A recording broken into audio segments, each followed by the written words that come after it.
Hello and welcome back to another Death Count gaming video. Today I will be reviewing Madagascar on the original Xbox, a game that I have just currently beaten in my recent Death Count gaming videos. Unlike the average review, I actually rate games a bit differently. I judge the games into 5 categories and give each a score out of 10.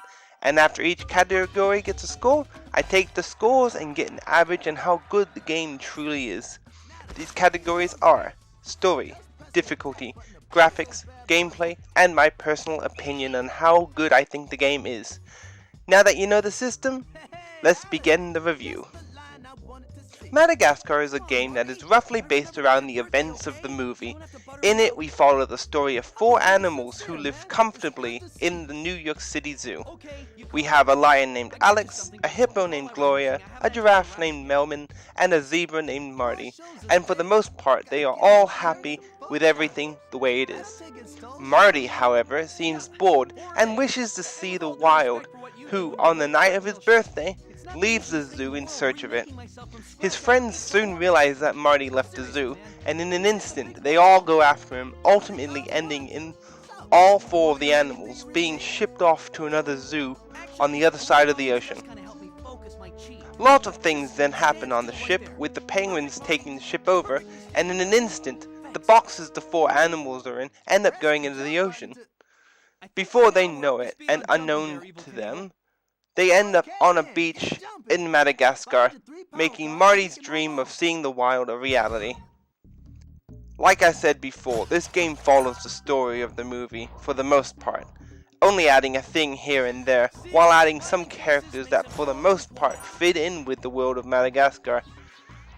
The movie nails the story of Madagascar quite well, so with all this in mind, I'm actually going to give the game an 8 out of 10 for the story, as it does capture the story of the movie well in this game.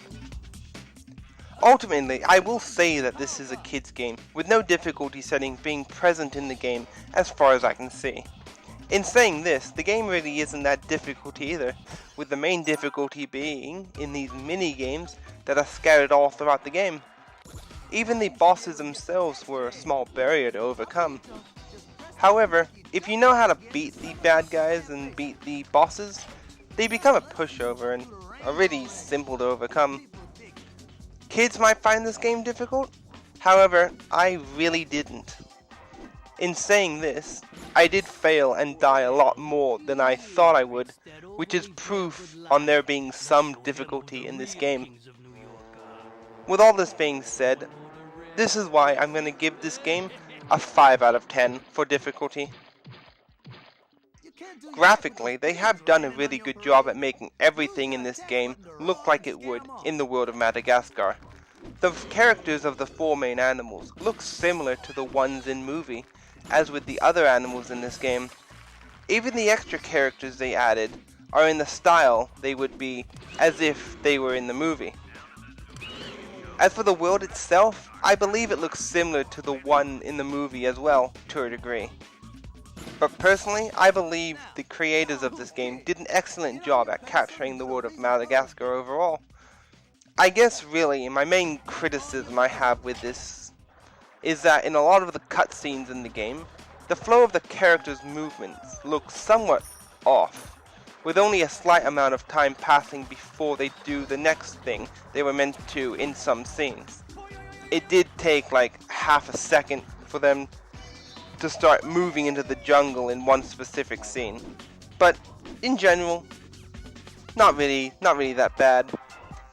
And in saying this, I'm going to give the game a 7 out of 10 for graphics. Gameplay wise, I have to say this game was well made.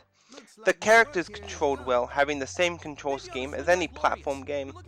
This game had a power system as well, which I think was greatly implemented in the game, unlocking a skill for the characters when the skill was needed to progress in the game.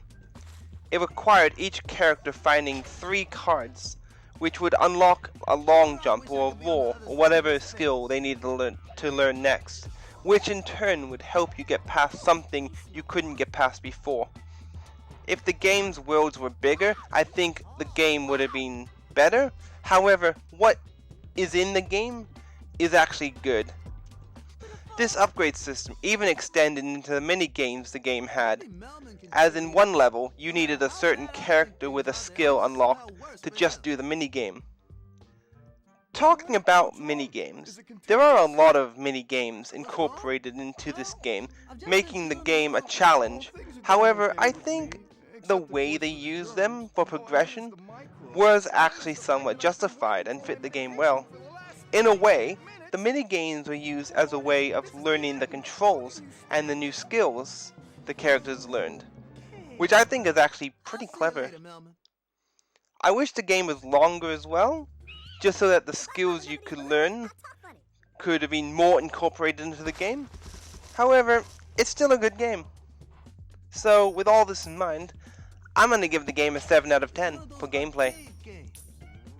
I have to say that I was a little skeptical on how good this game was going to be before I started playing it, but I'm actually surprised in the quality of this Xbox original game. Yes, it has aged quite a bit, but I believe the game is still fun to play and good, no matter how long has actually passed by. I don't really know what more I can say that hasn't been said before. So I'll just finish this by saying that I believe this game deserves an 8 out of 10 in my opinion. Happy birthday, Mom. Overall, the music is well made and memorable, though it can be annoying slightly if you find a way to get stuck on what to do in some levels. The mini games in this game were well made as well, and help progress the game and help you to learn the skills of each character. The story followed the source material for the most part as well, and generally everything fit together. So this is exactly why I believe this game deserves a 7 out of 10. Would you mediate? And in case you missed my gameplay videos, I fared a total of 21 deaths in the 3 hours and 9 minutes it took for me to beat the game. And if you want to check out my 11-part series I did on the game, I'd be very grateful. Otherwise, thank you for watching my review, and I will see you again in the next video. Until next time, have a nice day everyone. See you next time. What you guys up to? That's classified. Classified?